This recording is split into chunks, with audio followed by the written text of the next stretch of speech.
And I understand that today I'm asking families to lean in yet again and do a little bit more in order to make sure that their neighbors are not laid off and to make sure that we don't have to cut vital city services. Mayor Brandon Johnson unveiled his long-awaited budget plan last Wednesday, and along with it, some unwelcome news for Chicago residents. To help fill the city's nearly billion-dollar budget hole, the mayor is looking for a $300 million property tax hike. That's about a 4% increase per household. Another $570 million will come from the city declaring a TIF surplus, though Chicago Public Schools will get a sizable chunk of that money. The plan increases the tax on alcohol sales and eliminates 743 vacant jobs. Without that extra revenue, the mayor says he would have to reduce the city workforce by 17%. 32nd Ward Alderman Scott Waguespack joins me this morning to talk about what's next and how we got here. Alderman, good to see you again. Good morning. I've got to start with the political question because the mayor said during his campaign he would not raise property taxes. He said he's the only candidate who can make that promise. He's breaking that promise now a year and a half into his term. And this is just after Chicagoans got their reassessments, which made them unhappy as well. His team says this is a prudent thing to do, but should he have done this last year to make the impact of the political backlash less, or did he really not see the trouble coming? I don't think he saw the trouble coming, and I don't think he's seen much of any of the trouble that he's created coming because they're just not thinking through this. They're not, as a team on the fifth floor, thinking through all the problems that he's created, whether it's on CPS, whether with appointees, with this property tax. I think it would have been easier for him to follow the path that we left behind when Lightfoot left, which was a surplus. The budget gap at the time that we left was about $85 million.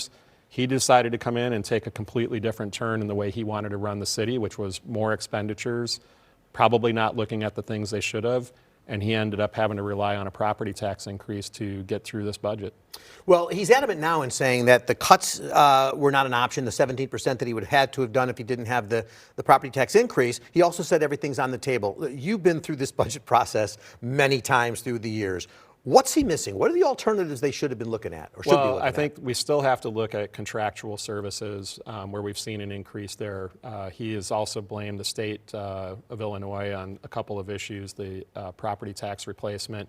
Those were things that we knew post-COVID were going to go away or at least be reduced. And the fact that they didn't look at them as they prepared their budget is pretty staggering to listen to now, to hear, who could have known. The other thing is padding in the hundreds, a lot of jobs out there that we knew were COVID jobs. Those should be going away too. They weren't permanent, and I think trying to make them permanent is a problem. The mayor is not asking for sacrifices like furlough days from organized labor. Of course, that's a key political ally for him. Can a final deal be done without the help of labor in some way? No, I think labor really needs to help out. I think they have in the past, but you have to have good leadership to make that happen. A few years ago, Ron was able to craft an agreement with them. We haven't seen the mayor do that here. We've just seen a lot of missteps throughout this budget process with him. He tried a hiring freeze a few months ago. That fell apart completely by him hiring in his own office or allowing aldermen to hire new staff, hundreds of others. So, you said you're going to do a hiring freeze. You blew that too. There's a lot of things happening there that I think are misleading to the people of this city.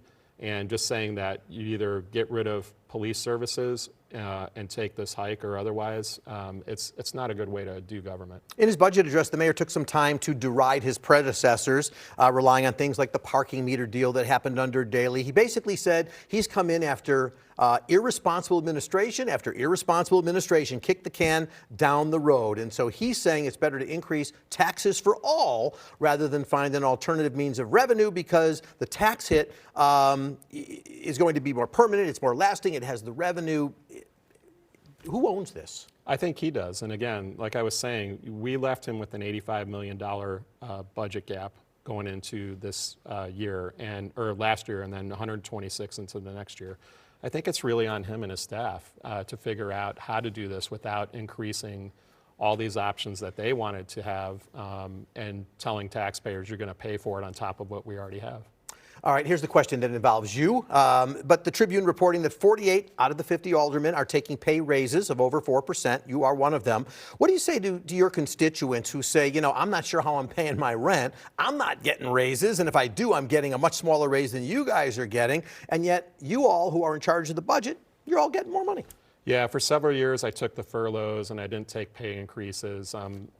Personally one of the lower paid aldermen, so I looked at it this time and said it's an option to go ahead and put it in there. You know, if the budget doesn't pass, then obviously it doesn't come forward, but that's something that's on the table too. Do other aldermen pay a price for that? I mean, you have that explanation. I don't know. You know, my constituents over the years, knowing that I took the furloughs and the pay cuts, were saying, you know, why did you do that? You know, you've been doing a good job. But it's something that I always consider. Let me switch topics again. The mayor's handpicked Board of Education president, Reverend Mitchell Ikenna Johnson, resigned last week over controversial social media comments. Some were anti-Semitic, some repeating 9/11 conspiracy theories. Was he not vetted for this position, or did the mayor just want somebody who was going to carry out his agenda, and what now? Well, I think it was both. I think the mayor or the staff either knew that he was this bad of a person, misogynistic as well, or they were incompetent to figure out that, you know, you could just do a quick Facebook check and find this guy and what his problems were.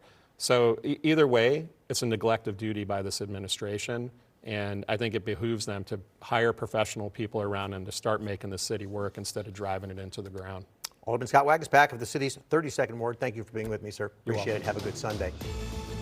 Coming up next on WGN-TV Political Report, Chicago voters get their first chance to weigh in on who controls the city's school board. More on that when we come back. Stay with us.